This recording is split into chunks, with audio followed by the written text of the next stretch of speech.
గద్దరన్న పాట మొదలుపెట్టిన కాడికిలో కొద్ది రోజులు ఇంకా అటు ఇట్లో తనతో పాటు మాతో కూడా ఎన్నోసార్లు చెప్పేది, మిగిలిన ఇద్దరే పృథ్వీ నేను సంజీవ్ అని చెప్తుండే. అన్న చిరకాల మిత్రుడు ఉద్యమ సహచరుడు సంజీవ్ అన్నని మాట్లాడవలసిందిగా కోరుతున్నాం.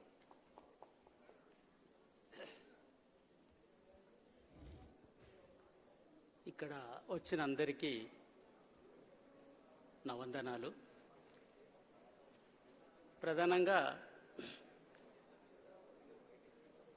మాది పాట సంబంధమే గద్దరితోటి. 70 ఏళ్ల మా ప్రయాణం మొదలైంది. తర్వాత 89లో 8 నెలలు ఆయన అడవిలో తుపాకీ పట్టుకొని తిరిగాడు. దాని తర్వాత 89 ఆయన బయటకు వచ్చిన తర్వాత నన్ను లోపలికి పంపాడు. లోపలికి పోయిన తర్వాత 25 మొన్న జూలై 20 వరకు నేను లోపలనే దండకార్యంలో పనిచేశాను. మెయిన్గా మా ఇద్దరికి సంబంధం ఏంటంటే, ఆయన ఏ పాట రాసినా కూడా ఫస్ట్ నేను దాన్ని పట్టుకొని ప్రజలకు తీసుకుపోతుంటుంటే, కాబట్టి ఆయన ఆ పాట రాయనికి ఇప్పుడు సూర్యం వేసిన పుస్తకాలన్నీ కూడా ప్రధానంగా ఆయన 87 నుంచి 89 వరకు రాశాడు ఆ పుస్తకాలు మెజార్టీ. ఒక దగ్గర మేము రహస్యంగా ఉన్నాము, ఒక టౌన్లో మేమిద్దరం ఉన్నప్పుడు మాకు పార్టీ కాంటాక్ట్ కట్ అయిపోయింది. ఇద్దరము మాతోటి పద్మ ఉండే విద్య, ఏం చేద్దామంటే కదా మనం ఏదో పని చేసుకొని బతకాలే అని గద్దర్ చెప్పాడు. చెప్పిన తర్వాత నేను ఆటో నడిపిస్తాను, నువ్వు సాహిత్యం రాయి, నువ్వు ఎంత రాస్తావు, నువ్వు పాటలు గిటలు మొత్తం రాయి, జన్నాట్యం అనే లిస్ట్ కూడా రాసే, నేను ఆటో నడిపిస్తా అంటే లేలే నేను కూడా పనికి పోతా అని అన్నాడు.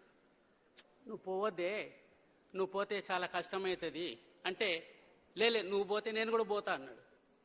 ఒకరోజు ఆయన పోయిండు, ఆయన కూడా నేను ఆటో కోసము తిరగనికి నేను పోయిన తర్వాత నాకు చెప్పకుంటేనే పనికి పోయిండు.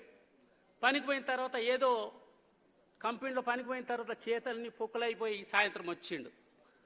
చూపెట్టి తప్పుడు దాకా కూకున్నాడు. అరే ఏమైంది నీకు అంటే పనికి పోయినా అన్నాడు. అరే నువ్వు పోవద్దని చెప్పినాం కదా, ఎందుకు పోయినావు నువ్వు పనికి? పని శ్రమ చేయకపోతే ఎట్లా, పని చెయ్యాలి కదా. అరే నువ్వు ఉండు, నేను చేస్తా కదా, అప్పుడే మంచిగా తింటాం కదా, నేను చేస్తాను, నువ్వు ఉండు అంటే కదా సరే సరే అని మళ్ళా ఆయన ఉన్నాడు. ఇక మేము ఆటో. రాష్ట్ర సంక్షేమ శాఖ మంత్రి గౌరవనీయులు అడ్లూరు లక్ష్మణ్ గారికి స్వాగతం సుస్వాగతం.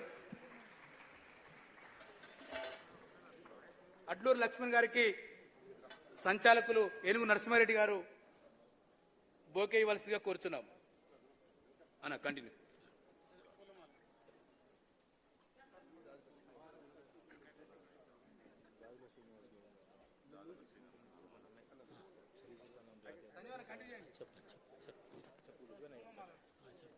బీసీ సంఘం జాతీయ అధ్యక్షుడు జాజుల సినాన్ కూడా స్వాగతం పలుకుతున్నాం.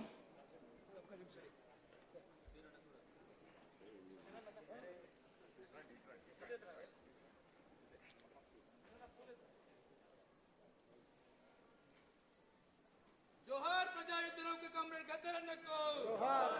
జోహార్ ప్రజాయుద్ధరావు కే కామ్రేడ్ గద్దర్ అన్నకు జోహార్. జోహార్.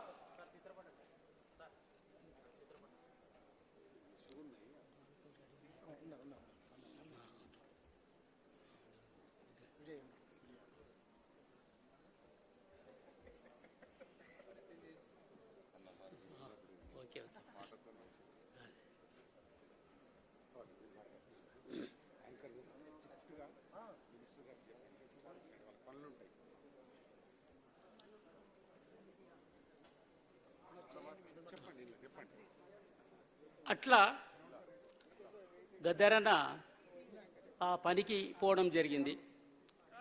తర్వాత ఆయన ఒక్కొక్క పాటలు రాస్తుంటే చాలా తపన పడేవాళ్ళు.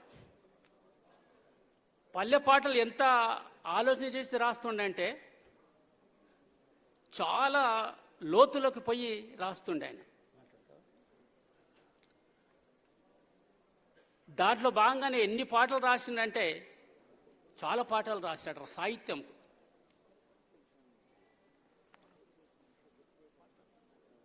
పల్లె బతుకులు చూడరమ్మ పోరు బిడ్డల్ని గంటున్నా మల్లెలోయమ్మ పల్లె బతుకులు చూడరమ్మ పల్లె బతుకులు చూడరమ్మ పోరు బిడ్డల్ని గంటున్నా మల్లెలోయమ్మ పల్లె బతుకులు చూడరమ్మ తల్లి గంటున్నా మల్లెలోయమ్మ కోతాకొచ్చిన కోడి కుక్కూరన్నది కాకలేసిన పాప కేకేలేసింది పాలసే పూలొచ్చి తల్లి లేసింది పాల పొదుగు కూలాగా తల్లాడిల్లింది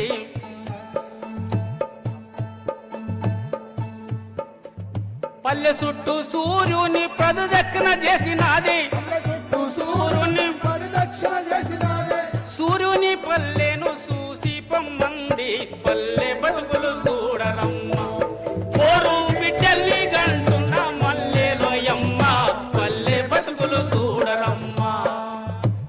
తర్వాత రైతాంగం కోసం చూస్తే ఇంకా ఎంత లోతులోకి పోయి రాసిందంటే ఆయన సాహిత్యం చాలా సాహిత్యంలో ఒక లెజెండ్ అనుకోవచ్చు మనం. వాకిట్లో సానుపు డల్లు కురిసింది వాకిట్లో సానుపు డల్లు కురిసింది ముంగిట్లో ముత్యాల ముగ్గు మలిసింది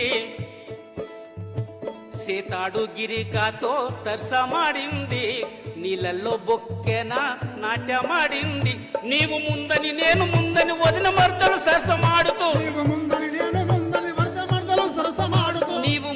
నేను ముందని వదిన మర్దలు సరసమాడుతూ పాతల గంగమ్మను పట్టి పైకి తెచ్చిరంట పల్లె బతుకులు చూడరమ్మ పోరు బిడ్డల్ని గంటున్న మల్లెలోయమ్మ అట్లనే రైతు జీవితం తీసుకున్నాడు. తాతగట్టిన పాత ఇల్లన్న రైతన్న నీకు కంచులేని కంచు గిన్నన్న తాతగట్టిన పాత ఇల్లన్న రైతన్న నీకు అంచులేని కంచు గిన్నన్న డల్లు మీద డల్లు పడితే ఇల్లు ఉరిసి వాకిలాయే సాయిబాను దూల మెరిగే దేవునర్రా పర్రెబాసే వానకాలం పోయేదాకా మనసులలో మనసు ఉండదు నిద్రలో నా ఇల్లు కూలితే ఇల్లు నీకే సమాధవుతుంది ఏమి బతుకులు ఏమి బతుకన్నా రైతన్న నీవు ఎట్టి బతుకులు మట్టి బతుకన్నా. ఆయన నేను తిరుపతి పోయినాం చాలాసార్లు తిరుపతిలో ప్రోగ్రామ్ ఇచ్చినాం. అరే ఒకసారి చూసి అరే పైకి పోదాం రా బై అన్నాడు. పోదాం నాడు అన్న అన్నాం అంటే కల్లా పైకి పోయినాం తిరుపతి దగ్గరికి దేవుని మొక్కనికి కాదు. పోయిన తర్వాత ఆయన ఇంటర్వ్యూ చేసిండు డ్రైవర్ని రాసుకున్న నోట్స్ రాసుకున్నాడు. కింద మేము తిరుపతిలో ప్రోగ్రామ్ ఇచ్చేడుతుంది. ఆ ప్రోగ్రామ్ దగ్గరికి రాగానే ఆయన బస్సు చేసేటోడా బస్సులు నడిపేటోడా బతుకులోకి తొంగి చూడరా దాన్ని బాగు చేసే బాటలెయ్యరా దాన్ని బాగు చేసే బాటలెయ్యరా తిరుపతి కొండ కాడ తమ్ముడ కొండ ఎక్కంగా చూడాలి బండిరా బండి నడపంగా చూడాలి గుండెరా తాడు మీద పరుగోలే ఉంటది కొండకు ఏలాడేసినట్టు ఉంటది సావు ఎంటబడుతున్నట్టు ఉంటది సావుతో సవాలు చేసి సాగిపోతనుంటావు బస్సు చేసే తోడ బస్సు నడిపే తోడ బతుకులోకి తొంగి చూడరా దాన్ని బాగు చేసే బాటలెయ్యరా కొండ దిగుతుంటే చూడాలి బండిరా పాము మెలకాలేసినట్టురా బండిని పల్టీలు కొట్టిస్తుంటావురా గర్గర్ గేరులు మార్చుతుంటావురా గిరగిర స్టేరింగ్ తిప్పుతుంటావురా ఓర సూపేసి సైడ్ అద్దం చూస్తావు గేరు మార్చేసి బండి స్పీడు చేస్తావు బ్రేక్ ఫెయిల్ అయితే నీ గుండె ఫెయిల్ రా అప్పుడు ఏ దేవుడు నిన్నాదుకోడురా సావుతో సవాలు చేసి సాగిపోతానుంటావు బస్సు చేసే తోడ బస్సు నడిపే తోడ బతుకులోకి తొంగి చూడరా దాన్ని బాగు చేసే బాటలెయ్యరా. మాకు చర్చ వచ్చినప్పుడు అరే నువ్వు బలి రాసినవైకి మన అది యాంగోల్లో పాటు ఎట్లా రాసినామంటే కల ఆయన ఏం చెప్పిండంటే కల ఆవాజు తీసుకున్నా నేను అన్నాడు. ఏం ఆవాజు? చిక్కు చిక్కు చిక్కు చిక్కు చిక్కు చిక్కు పోతుంది బండి. ఆ ఆవాజు తీసుకొని నేను పాట రాసిన. గ్యాంగొల్లమండి మేం బాబు, గరిబొల్లమండి మేం బాబు, మా రక్తమంతా దారపోసి రైలు పట్టలేస్తాం. గ్యాంగొల్లమండి మేం బాబు, మేం గరిబొల్లమండి మేం బాబు, మా రక్తమంతా దారపోసి చుక్కు చుక్కు చుక్కుమాని లోకలెనక లోకలొచ్చే, గుప్పు గుప్పు గుప్పు మాని గూడ్స్ వెనక గూడ్స్ వచ్చే, ఏనుగు మూత పెట్టుకుంటూ ఎక్స్ప్రెస్ బండి వచ్చే, బండి శీల ఊడిపోయి బాలన్న తల బలిగే, బాలన్న తల బలిగి బతుకు సాలిచ్చిన. యాంగొల్లమండి మేం బాబో, గరిబొల్లమండి మేం బాబో, గరిబొల్లమండి మేం బాబో. అట్లయింది. పోలీసు వాళ్ళు సమ్మె చేసిండ్రు. సమ్మె చేసేవరకు ఆయన పోలీసు వాళ్ళ మీద పాట రాసిండు. ఆ పాట ఎట్లుందంటే ఒక జానపద గీతం తీసుకుండు ఆయన. ఆ జానపద గీతం తీసుకొని పాట రాసిండు.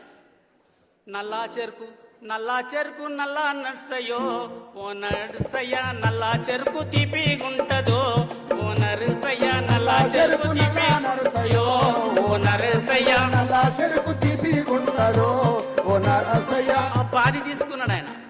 తీసుకొని అది మన పోలీసు వాళ్ళ మీద నాసా కింద మీసా కింద నిన్ను జైల్లో పెట్టినారు, నీకు నాకు తేడా లేదయ్యో ఓ పోలీసు, కోరు తప్ప దారి లేదయ్యో, నీకు నాకు తేడా లేదయ్యో, కోరు తప్ప దారి లేదయ్యో. అంతేకాదు ఆయన ఏదైనా కవిత్వం చూడండి మీరు మీ అందరికి పరిచయం ఇక్కడ. ఆయన ఎట్లా రాసిండంటే సినిమాకు రాసినా కూడా ఎంత బాగా రాసిండంటే చాలా బాగా రాసిండు. నీ పాదం మీద పుట్టు మచ్చనే సెల్లమ్మ, తోడ పుట్టిన రుణం తీర్చుకుంటనే సెల్లమ్మ, నీ పాదం మీద పుట్టు మచ్చనే సెల్లమ్మ, తోడ పుట్టిన రుణం తీర్చుకుంటనే సెల్లమ్మ. చూసేదాన్ని చూడొద్దంటారు, నవ్వే చోట నవ్వొద్దంటారు, చూసేదాన్ని చూడొద్దంటారు, నవ్వే చోట నవ్వొద్దంటారు. అటువంటి నేనన్నను కాదు సెల్లమ్మ, నీ చిన్ననాటి స్నేహితునమ్మ చెల్లమ్మ, అటువంటి నేనన్నను కాదు చెల్లమ్మ, నీ చిన్ననాటి స్నేహితునమ్మ. అంటే ఒక్క సాహిత్యం ఒక్క దానికి ఇడిచిపెట్టలే ఆయన. ప్రతి దాంట్లో అక్కడ ఆదివాసుల వరకు పోయే వరకు రేలారే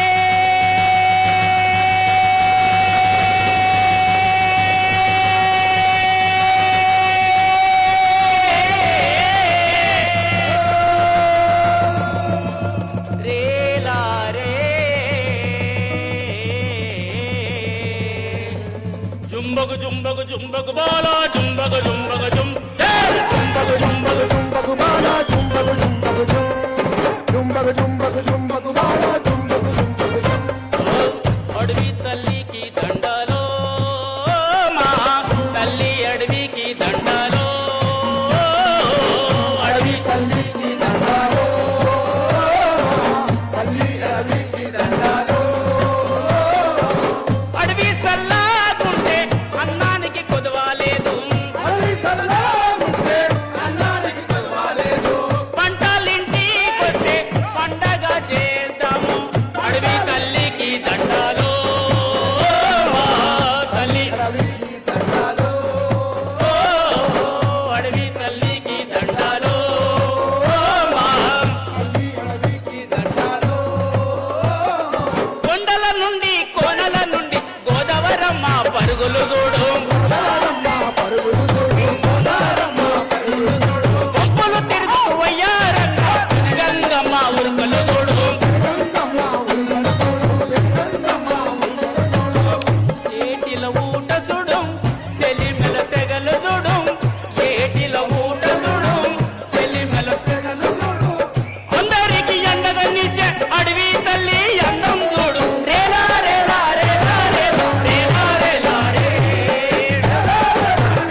ఆయన సాహిత్యంలో వచ్చే వరకు అంటే ఎంత ఆయన నిండుకపోయి ఆయన గుండెల నుంచి తీసుకొచ్చి ఆ సాహిత్యాన్ని ప్రజల దగ్గరికి తీసుకొచ్చిండు. కాబట్టి ఆయన ఒక లెజెండ్ అయింది సాహిత్యంలో.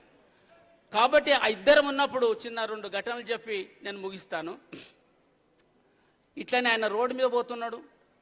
మన విమలక్కకు తెలుసో మరి సూర్యంకు తెలుసో తెలియదు నాకు, కానీ మేము అండరంగంలో ఉన్నప్పుడు ఒక రాష్ట్రంలో ఆయన రోడ్డు మీదకి పోతున్నాడు. రోడ్డు మీద పోయేటప్పుడు జాగ్రత్తగా పోవాలని చెప్పినింటిమి. ఆయన పోతూ పోతూ ఒక దుకాణంలో ఒక కూలతన్ని ఒక సేటు కొడుతుంటే ఈయన అడ్డం పోయిండు. అడ్డం పోతే వాడు ఏం చేసిండంటే ఈయన కూడా కొట్టేసిండు. గదర్ అన్నని కొట్టేసే వరకు ఇక ఆయన బాధపడి వచ్చిండు. 2 రోజుల నుంచి మాట్లాడలేదు. మాట్లాడిపోయే వరకు ఎందుకు మాట్లాడతలేడు అని విద్య నేను దగ్గరికి పోయి కూర్చొని ఏంటిది, ఏం జరిగింది చెప్పు, ఆరోగ్యం బాగలేదా, ఫ్యామిలీ ఏమైనా గుర్తొస్తుందా చెప్పన్నా, ఏంటిది అంటే కల్లా 2 రోజులు చెప్పలే. ఎందుకంటే కల్లా నేను ఆట నడిపిస్తాం, మళ్ళీ ఈయన పోయి అక్కడ ఏమైనా కొట్లాడితే మేము అంత బయటపడతాం కదా, మళ్ళీ రహస్యంగా ఉన్నాం. కాబట్టి ఏం చేసి చెప్పలే 2 రోజుల వరకు. 2 రోజుల తర్వాత ఆయన చెప్పిండు, అరే మరి నువ్వు రోడ్డు మీద పోయేటప్పుడు రెండు ఘటనలు జరిగినాయి. ఒకటేమో ఈయనను కొట్టిండ్రు, ఒకసారి ఒక చెంపదెబ్బ కొట్టిండ్రు. తర్వాత ఇంకో దగ్గరికి ఒక రోడ్డు మీద పోతున్నప్పుడు ఒక భార్యను భర్త కొడుతున్నాడు తాగేసి. ఈయన పోయి పట్టుకున్నాడు, గద్దరన్న పోయి పట్టుకుంటే ఈయనను కూడా తుమ్కోనే ఐసా కర్నే వాలే అని అన్న వరకు మిగతా వాళ్ళందరూ వచ్చేసి అరే సార్ ఇంగ్లీష్లో మాట్లాడే వరకు, అరే సార్ ఆయన భార్య నాయన కొట్టుకుంటాడు కదా నువ్వెందుకు పోతున్నావు అని వేరే వాళ్ళు అంటారే, ఆయన భార్య అయితే ఆ మహిళను ఎందుకు కొడతాడు. అట్లా ఈ సాహిత్యం అంతా ఆయన ఒక ఘటనలు తీసుకొని పాటలోకి తీసుకొచ్చాడు ఆయన. జబ్ తూ లడ్కి బన్కర్ ఆయి నారాజ్ పీతా మా కోయి सबको चाहिए लड़के पर लड़का तेरे कारण दिल पीता को तड़का तूने भेजी पैसा चाहिए दहेज मांगा कहां से आई इसी कारण तू बनी फसाना मेरी बहना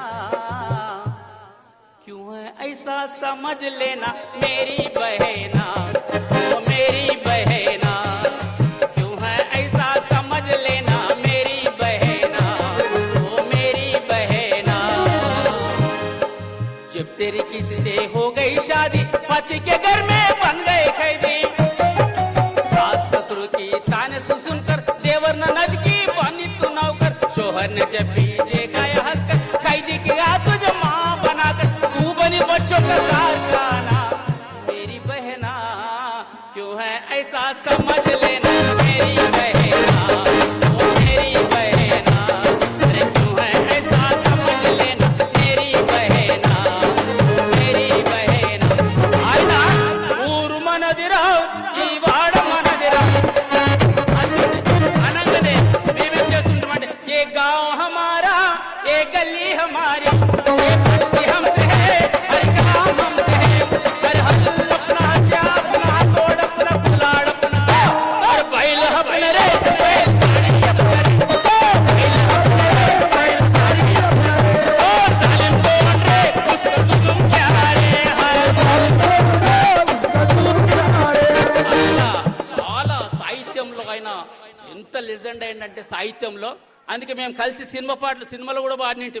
మన నర్సింగ్ అన్న ఇప్పటిదాకా మాట్లాడిన జన్నాటి మండలి అందులో సినిమాలు కూడా మేము భద్రం కొడుకు నా కొడుకు కొమ్రన్న జరా పైలం కొడుకు నా కొడుకు కొమ్రన్న జరా భద్రం కొడుకు నా కొడుకు కొమ్రన్న జరా పైలం కొడుకు నా కొడుకు శిక్ష ఎకే కాడ దిగే కాడ తప్పుడు కాడ మత్తు కాడ పైలం కొడుకు నా కొడుకు కొమ్రన్న జరా పైలం కొడుకు నా కొడుకు కొమ్రన్న జరా పైలం కొడుకు నా కొడుకు చాలా ఉన్నాయి. ఆయన కోసం చెప్పాలంటే నా దగ్గర ఒక సముద్రం ఉన్నది, కానీ ఇక్కడ వీళ్ళంతా పెద్ద మనుషులు కూర్చున్నారు. అందుకోసం నేను ఇంతటితోటి ముగిస్తూ నాకు క్షమించగలరని మనం థ్యాంక్ యూ సంజీవన. ఒక్కసారి మళ్ళీ 1972 నుంచి 85-90 వరకు ఆ జీవితాన్ని మీరు ఆవిష్కరించినందుకు